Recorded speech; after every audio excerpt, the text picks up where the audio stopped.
कि इस चीज़ में या इस व्यक्ति में या इस स्थान पर मुझे शांति मिल जाएगी, और तुम उसी के लालच में दौड़ पड़ते हो, फिर थक कर गिर पड़ते हो, फिर दूसरी चीज़ में शांति खोजने निकल जाते हो, लेकिन तुम्हें शांति और ठहरने का ठिकाना कहीं नहीं मिलता।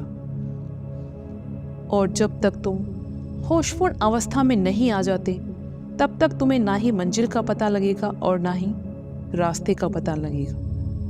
मान लो अगर किसी को दिल्ली जाना है और जिस व्यक्ति को दिल्ली जाना है उसे यही ना पता हो कि मुझे दिल्ली जाना है, क्या ऐसा व्यक्ति कभी दिल्ली पहुंचेगा? नहीं, वो दिल्ली कभी नहीं पहुंच सकेगा, बल्कि इधर उधर की ठोकरें खाकर घूमता रहेगा। ठीक ऐसी ही ठोकरें तुम इस संसार में खाते घूम रहे हो, क्योंकि तुम्हें अपने परमात्मा का पता ही नहीं है। तुम्हारा किसी भी देवी देवता, परमात्मा या प्रकृति, कुछ भी कह लो, किसी से प्रेम नहीं है। प्रेम में याद करने का कोई समय नियम नहीं होता। प्रेम तो अंतःकरण में जलने वाली एक ज्योति है, जिसका प्रकाश तुम्हारे चारों तरफ फैलता है। प्रेम में डर नहीं होता कि हमारा कुछ बुरा कर देगा। प्रेम तो प्रतिक्षण आनंद में डूबे रहने का नाम है। लेकिन तुम्हारे पूजा पाठ, जप तप का समय, विधि विधान सब निश्चित है।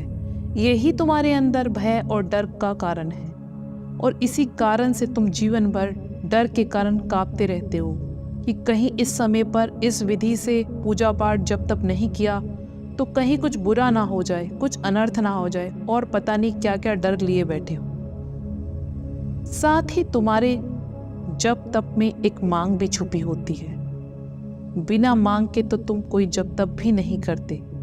तुमने कभी परमात्मा से मिलने का नहीं सोचा। तुम्हारी चाहत, तुम्हारी मांग बाहर की है, और जब चाहत बाहर की हो तो रास्ता भी बाहर ही ढूंढो, अंदर नहीं। तुम चाहत तो बाहर की रखते हो और चलते अंदर के रास्ते पर हो, इसलिए ही तुम्हारे जप और तप सफल नहीं होते। तुम हमेशा भौतिक जगत से जुड़ी चीजों की मांग करते हो, तो तुम्हारी मांग भी भौतिक जगत में ही पूरी होगी।